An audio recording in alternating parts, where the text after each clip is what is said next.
actually the background of that might be months apart, but they think in one session it might be they're going to have, I don't know, completely fat dissolved chin in one session of lemon bottle. And that's just an example, things like that. I think I probably find that the hardest thing, because I always try and be as transparent and honest with clients as possible. So yeah, I think that's the most difficult thing, is managing expectations. It's really important. I'm a firm believer you shouldn't be selling your clients a dream if it's not possible, or it's Yeah. not possible in the way they think it will be. You've got to let them know that it's not right to just take a client's money and just kind of sell them the dream. I Yeah, I really think can't. you're setting yourself up for failure a little bit as well, aren't you? Yeah, Because the thing is, you're only going to pay for that in the end. They're yeah, going to come back exactly. disgruntled, upset, probably go ranting and raving on your, socials and leaving bad testimonials or whatever else.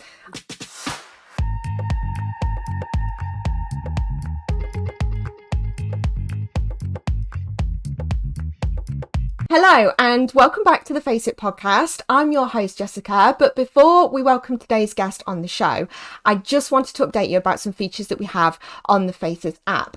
We have so many features now available to our customers beyond just the consent forms that you're used to.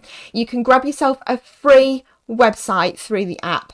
Platforms such as Shopify and Squarespace cost around £20 to £25 a month just to host them. So it's an amazing opportunity to have a storefront for free. It is customizable with your brand colors, your logo, and you can display your reviews, social links, and bios about you and your team. So there's a lot you can add on there. You can add your treatments, your link for clients to go straight to your booking link, and it is a really important part of building your presence on Google. I cannot stress this enough. The amount of businesses that I see that don't have a web store, a web front, a website, whatever you want to call it, they just rely on their booking link. Building your SEO is a really key step into making your business more searchable online and ensuring that your local clients are more likely to find you over your competition. So if you are still only using a booking link rather than a website as well, you need to really consider building one. It takes roughly 15 minutes to do to get your website up and running via the Faces app. You just need to look under the Explore tab in the app for the My Website feature. Done a bit of spiel there. Go ahead, go check it out on the app. But as always, if you like what you hear today and are getting a lot of value from our guests, then please hit the subscribe button on YouTube, rate and review on the App Store, leave us a comment, and share us with your other practitioner friends. There is some absolute gold coming up on the show, so you really don't want to miss it. But it is now time to welcome our guest today, of course. Welcome to Seyi Oloye from Oloye Aesthetics. Welcome to the podcast. Thank you. My name's Seyi, and I am the owner of Oloye Aesthetics and Oloye Aesthetics Academy. Welcome, Seyi. Thank you so much for joining us today. You've been working in aesthetics now for 4 years, is that right? Yeah. And I just was interested to know, like, what have you seen change in the industry since you've started over that time? Whether that's a change in clients, a change in the treatments, or in the industry itself.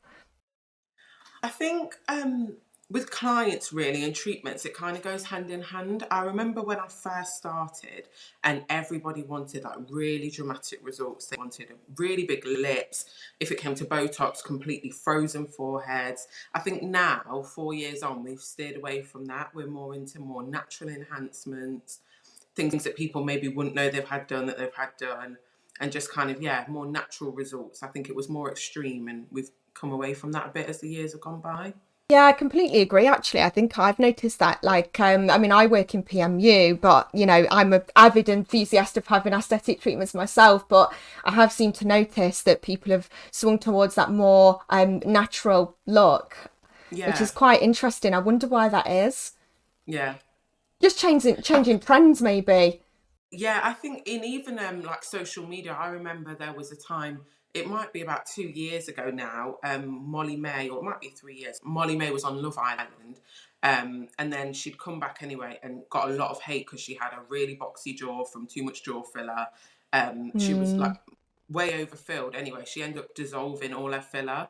When that happened, I remember there was a massive like increase of everyone wanting filler dissolved and refilled. So I think influencers and social media has a lot to play in kind of are trends in aesthetics as well. Yeah, it's sort of the popular culture side of things. Mm, It's a bit like the Kylie Jenner effect, isn't it, with lips yeah. that went wild a few years back, and Hmm. I'm sure that had an impact on the aesthetic side of things as well. Never Yeah. mind makeup. So yeah, it's interesting how pop culture does sort of influence, what we do, what us normal folks do day Yeah. to day. Can you share any anecdotes or maybe a particular client or treatment where you had to overcome something quite challenging? Has there been anything like that throughout your career?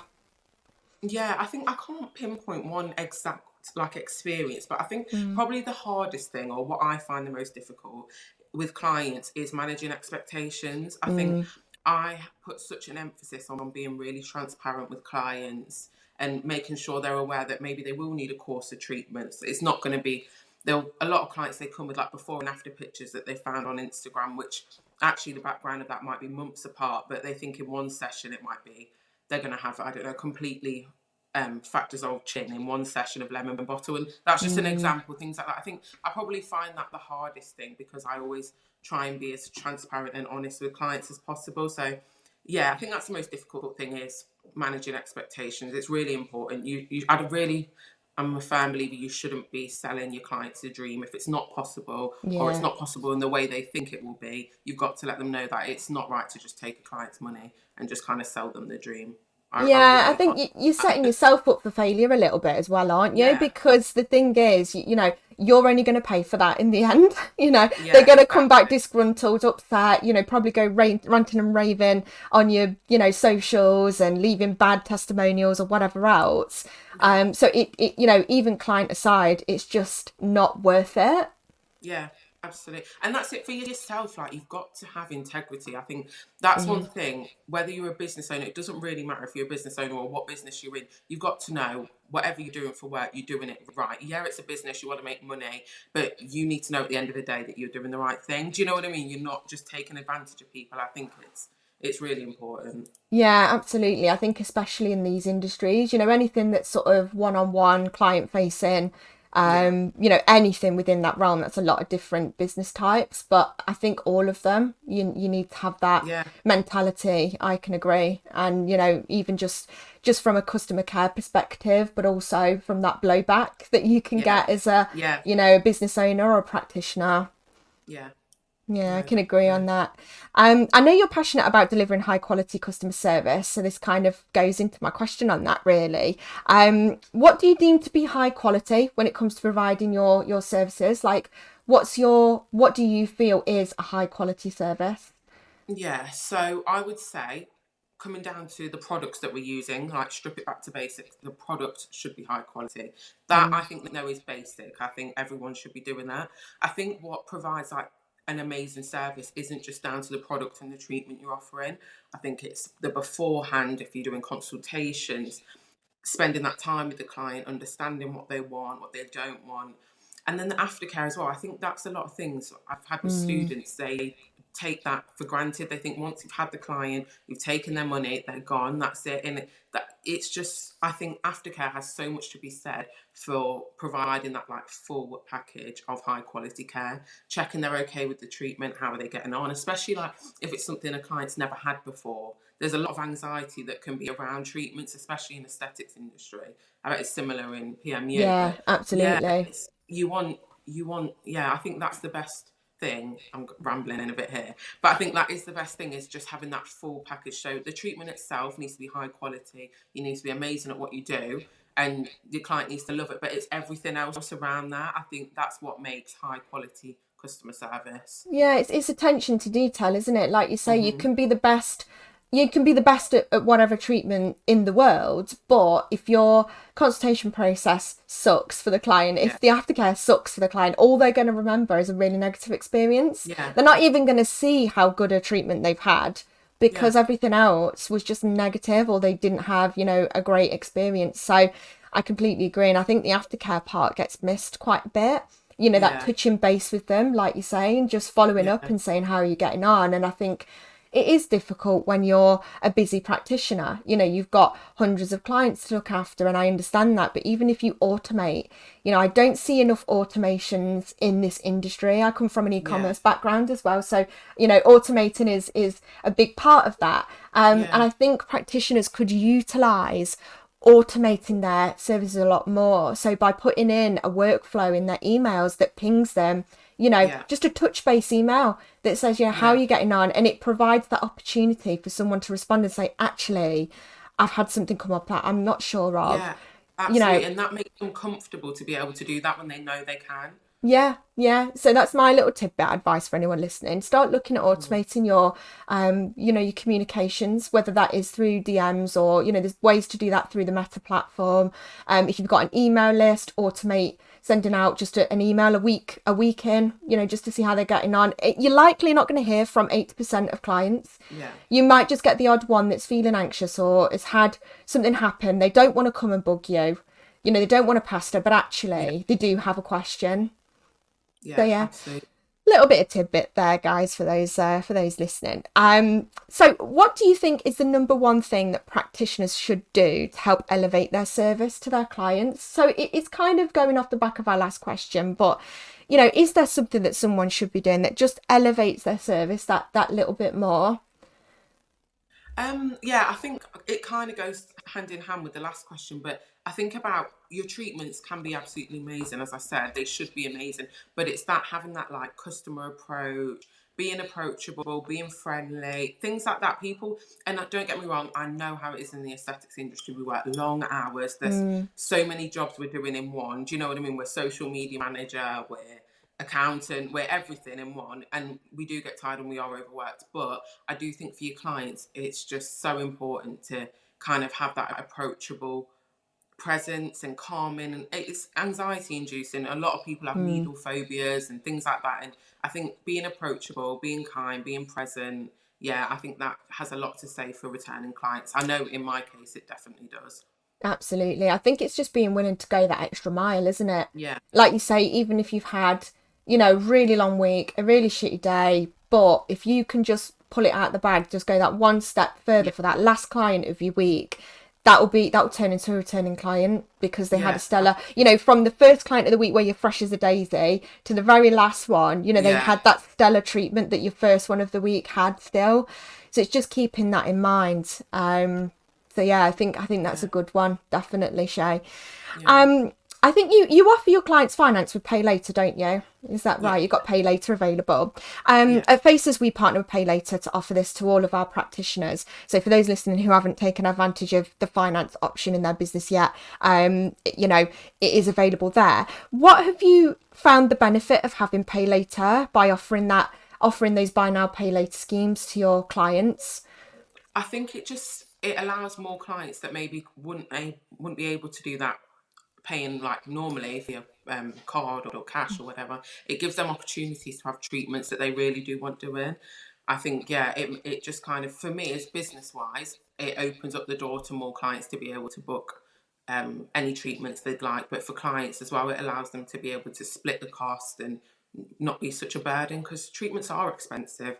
Do you know what I mean? I'll be the first person to say, "Oh, Yeah, treatments and are but expensive." they're Yeah, expensive to administer, and that's, you yeah, know, so they that's should be. Yeah, yeah, and absolutely. that.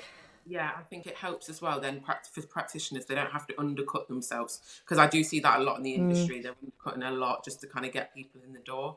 I'm not a big fan of that. So I think mm. things like finance options, it makes it accessible for everyone. So it's definitely a really good option to do. It does. And I think as well, you know, just looking at it from a business perspective, I know we get, you know, a lot of people that sort of, I hear it quite a lot in my coaching, hearing people worried about offering finance because they lose 10% or whatever to the finance company. But you have to see it like that client probably wouldn't have taken treatment anyway because they couldn't Yeah, afford to pay it in cash. So you're actually gaining clients. It's worth the loss. You're gaining yeah, clients that will probably take bigger services or packages that they probably couldn't yeah, afford to pay in cash. So you have to offset that percentage that you pay to the finance company, and see it as you probably get a lot more clients through the door or bigger package sales Yeah. because you're offering the finance package, right? Yeah. Um, Do you find that with your clients? yeah, 100%. I think if you looked at every single expense in your business and you looked at it negatively, you'd never do anything. Do you know what I It's mean? true. It's You've true. got to do it. Some things you are going to lose out on, but like you said, yeah, if you that client would never have been able to afford to book with you if you didn't have the finance option. To me, it's a win anyway. So, and you add Exactly. all these factors and expenses into your prices anyway, don't you? So, I think yeah, Yeah. I to me there isn't a negative to offer in the finance option. Yeah, I think that's it. You just make sure you build it into your pricing structure, and if Yeah, that means revisiting your prices because you're now offering finance and you need to factor that in somewhere, then that's what you do. You go away and yeah, work on your pricing structure. And also, even again, go back into my e-commerce background, it's that sort of increasing your cart value. At the end of the day, it probably increases your value in your cart, if you like. So people yeah, are going to tag on more services or more pricey services because they can afford to split the payments down. yeah, So it was always something that I offered in all of my previous businesses, and it's one of the first things that I did when I started PMU was tag on, pay later finance as well. yeah, So yeah, for those listening that don't, me and Shay are very pro yeah. making sure that we have the finance option available for our clients. So how have you built a client base? We get this question a lot from newbies joining the industry, as you can imagine. And I'm sure you were asking that question when you started Yeah. your services. I know I was. How do I build a client list? Is there any advice that you can give to new practitioners that are entering the industry? Yeah, I'd say for new practitioners, and I wish I did this when I first started, is be open minded. I think when I first started, I thought I was going to get all my clients from Instagram. Instagram was the be all and end all, social media was, and you don't get clients from anywhere else.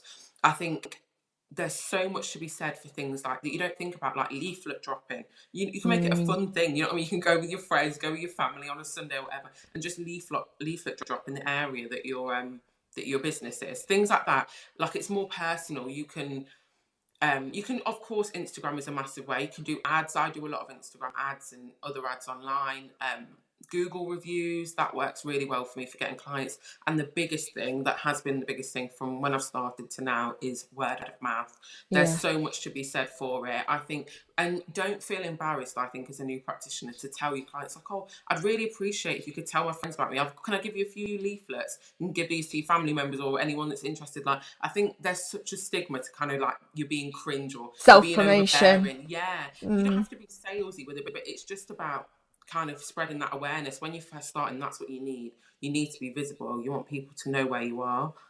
Yeah, I think if you're also not willing to toot your own horn, like why will Yeah, anyone else? It's one of those situations you've got to be willing. And even if you do feel cringe and you feel embarrassed, like you've got to work through that fear because yeah, initially you are your biggest advocate. yeah, You've got to get your name out there. And the only way you're going to do that is by putting yourself out there and not just relying on that online presence, like you yeah, say, because, there's a lot of people online now. So yeah, getting out there and thinking outside the box a little bit. yeah, Um, definitely. and I like your leafleting. Leaflets, in terms of marketing, they're probably one of the cheapest things that you can still do. And Yeah, you're targeting your local area, which is obviously yeah, really important. You probably get a batch of 100 leaflets, probably £7, I think it yeah, is. And the last batch I got about 250 for a tenner. It's really cheap. yeah, The only thing I would say on leafleting, if you're going to go and do it on the high street, you'll need a license from your local council. So a little tip there, if you're doing it on high street, go and get a license from your local council. But you can drop them into other salons and places like that, pop in and just yeah, say, go to if you've got friends that work in the hair industry or anywhere like that, you can just pop in and say, would you be willing to have a few of my leaflets in your yeah, salon? Yeah, so there's lots of ways of doing it. I think that's a really good tip. That is, Shay. yeah. Thank you for that one. Um, I was going to ask you actually, if you were going to start again, what would be the first thing you would do in building your business? Now that you've got hindsight to your advantage, that probably comes into the one that I just asked actually. But what would Yeah. be the first thing you would do?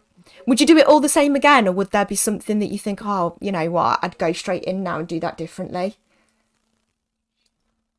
Do you know what? I think there's kind of two things. I think when I'd first qualified, I was really nervous. I convinced myself like I'm not ready for this. Mm, I can't do it. And I think that put me off. I didn't start doing clients for quite a while after because I hadn't mm, gained the confidence. So I wish I did just kind of throw myself in it and do that. But at the same time, I do wish as well that I did more training at the start because mm, I think I could have progressed further. I think once you do your beginner's course or whatever course it is you're doing to get you into aesthetics, it's a lot of money, and I understand that. But I think a lot of new practitioners think, right, I've spent this money now, so now it's time for me to start earning money. And I feel mm, like I was also one of those people.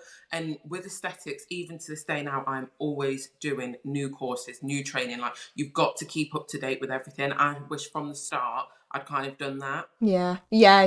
Like you say, I hear this quite a lot about continuing to do masterclasses and, Yeah, just keeping, like you say, keeping in touch with the industry, and it's forever changing. But it's interesting that, you didn't have that confidence to start with. And I think yeah, it's because you care about, doing the right thing. You care yeah, about your results. So it's scary. yeah. And it It's is. And scary. yeah, I don't know any practitioner that I've ever spoken to that once they first started, they were like, yeah, I'm so confident with this. Let me just start sticking needles in everyone's face. Do you know what I mean? Like, Mm, it's really nerve wracking. So if you're not confident, and you have to establish as a practitioner, you're not confident because what it is a yeah, high which risk which treatment, confidence? or are you not confident because you don't know what you're doing? If it comes Yeah, down to you don't know what you're doing, you've got to, as much as you don't want to, you need to get that money and you need to train more. And it is that simple. It's people's faces, and you've yeah. got to be confident what you're doing.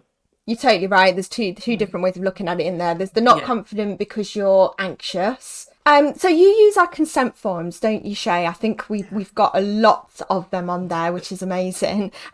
What is the benefit of having a catalogue of consent forms on the Faces app? I think, well, I've started using faces since I started, so I do not know any different. But I have some students that come and train with me, and they've trained elsewhere. So when they've learnt their beginner's course, they've learnt to do consent forms, like a paper-based consent form. For me, that is it's just too much of a faff, personally. Yeah. It's a faff anyway, because you've got to keep all this paper, but also you've got to be so careful with GDPR and Mm, all these things that you don't want to be keeping so much paper in your house or in your clinic that you've got to keep for years and years. I think for faces, it's just great. It's just one centralized platform. You've got your whole client directory on there with all the consent forms they've ever had. Like, I've got clients that came to me 4 years ago. I've still got their consent forms, and the ones that came to me yesterday. So it's just nice and easy to go back through their medical history or anything you might want to check. And it's nice sometimes just as a refresher. Like, there's so many times I've been like, what did I actually do to that client last time? Because yeah. she's telling me like, oh yeah, we did this and did that. I cannot remember. So I'll just go through the consent form, and it's nice, yeah, to be able to I look can't imagine having to dig through manual, paperwork. I paper. can't imagine having to dig through that to find a client from No. 4 years ago. You've got to hope that you've got a really good filing system where you've at Yeah. least done alphabetical or something. So yeah, for me, it was, as soon as I sort of launched my client-based business, it was, yeah, Yeah. faces immediately, and I went straight on to using their consent forms. And I knew I wanted to be digital from day dot, really. And Yeah. that actually, a bit of an anecdote here, that stems from when I was a dental nurse. We had the horrible tasking job of going through the storage unit. So the practice had been running for nearly 30 years, and they had loads of boxes of client data that was now over the 12-year limit that needed to be shredded, and we were Yeah. tasked in teams of two to go to the storage unit and work through each box manually and look at That their sounds like date my of birth. first Yeah, time. look, it's awful. Look at all their details, look at when they were last in, look at when the date of that document was, and then put it in the shredder. And I think it took us 2 weeks, teams of two, every single day to work through it. No. So that's, and That's I'm talking enough to make you never do that again. never ever do it for my own business. So those of you that are growing a really big client base, and you are getting to that point where you might be around 30 years, yeah, think about transferring those online and getting Yeah. yourself an electronic system. Speaking from experience anyway. You've now launched your own training academy, haven't you, Shay? Yeah. What was the deciding factor to start your own academy? I think I've wanted to do teaching since forever. I really do have a passion for teaching.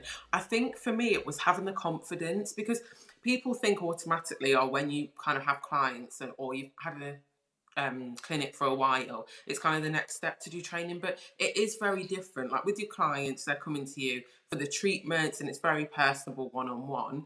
Even though a lot of my training, I do one-to-ones or two-to-ones, they're small groups, but it's different. I can't explain it, but it's different. But taking the plunge, I realised that I do really enjoy teaching, and face to face is what I was most nervous about, because I think once you're there with the students, you want to make sure that you're explaining everything really well and things like that. You want to be able to articulate yourself so Mm. your students are really learning, because I know from experience, I've been to training courses in the past and not learned that well, not because of the practical that I'm learning, but the way they articulate themselves. So I think that is what I was most nervous about. But I've had really good feedback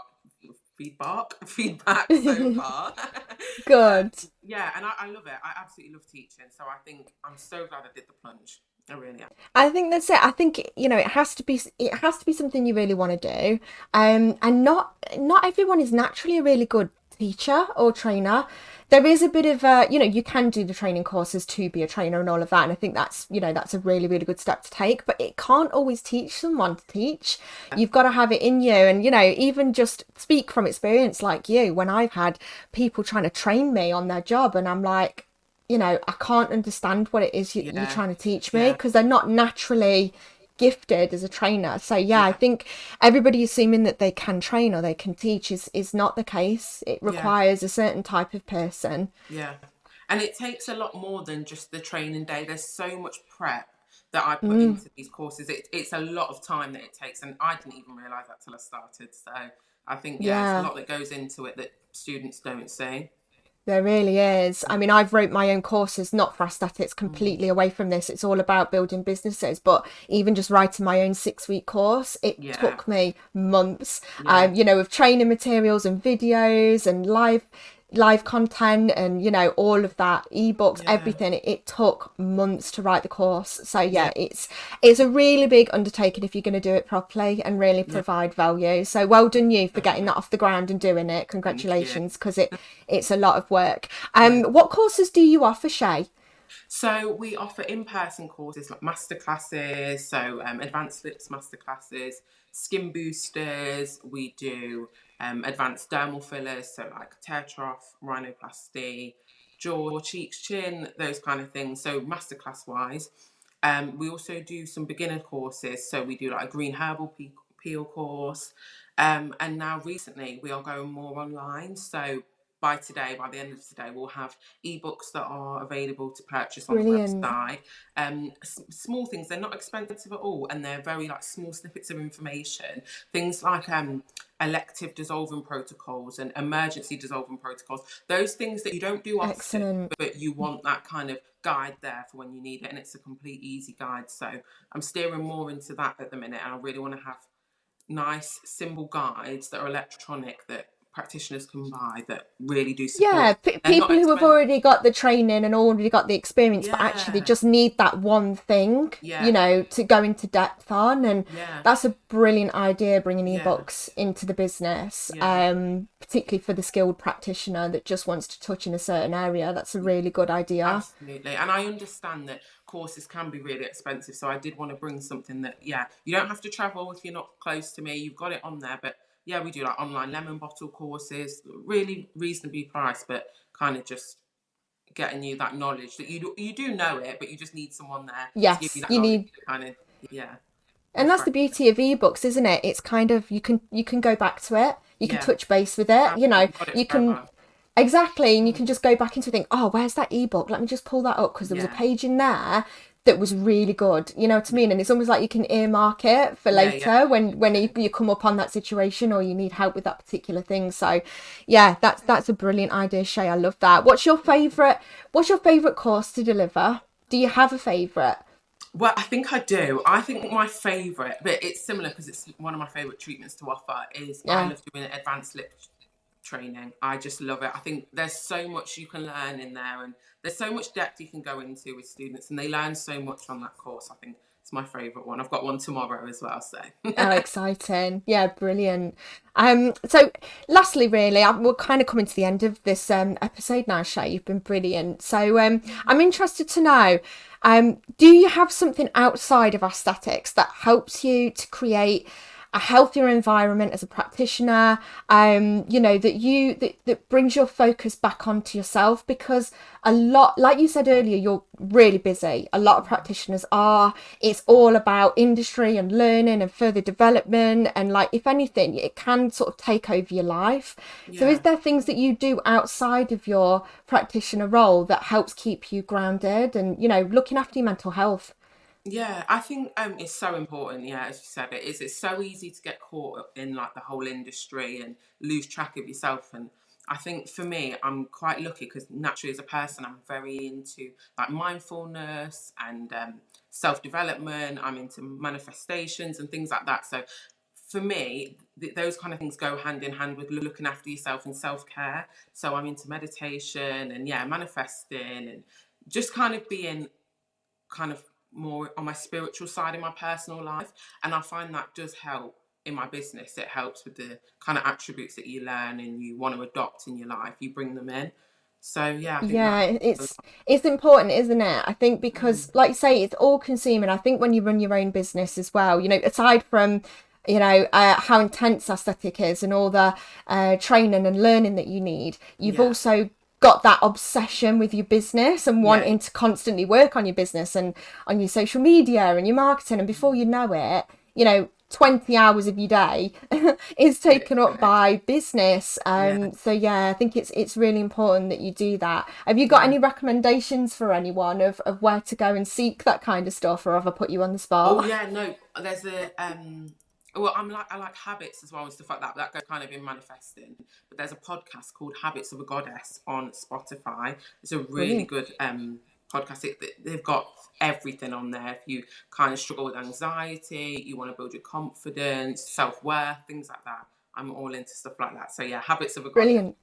Habits of a Goddess, a little bit of a shout out there for that podcast then, Yeah, guys, if you wanna go and give that a bit of a listen and just have a bit of you time, even if it's just in the bath, yeah, just to separate yourself from your business a little bit, because you are your own person as well. You're not yeah. just all business.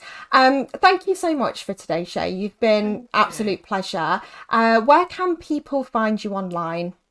So on Instagram for clinic and treatments, we've got Oloye Aesthetics. Training is Oloye Aesthetics Academy. We've got TikTok Oloye Aesthetics Academy. Our website is oloyeaesthetics.co.uk. I think that's it. Email, we've got contact at aloyeaesthetics.com. Brilliant. And just for the sake of the tape, because people are listening, do you want to spell out the actual first part of that so people can just type it into their Instagram? Yeah, so it's OLO. Let me see on here. O Oh, L yes. O Y E and then aesthetics. OLOYE, guys, and that's aesthetics, and that's pretty much across the board Yeah. everywhere. Thank you so much, Shay. You've been amazing. Yeah. And best of luck with your courses. Best of luck tomorrow with your lips class. Thank you. And yeah, hopefully we'll catch up in the future. Oh, thanks so much, Jess. Thanks, Shay. Thank you.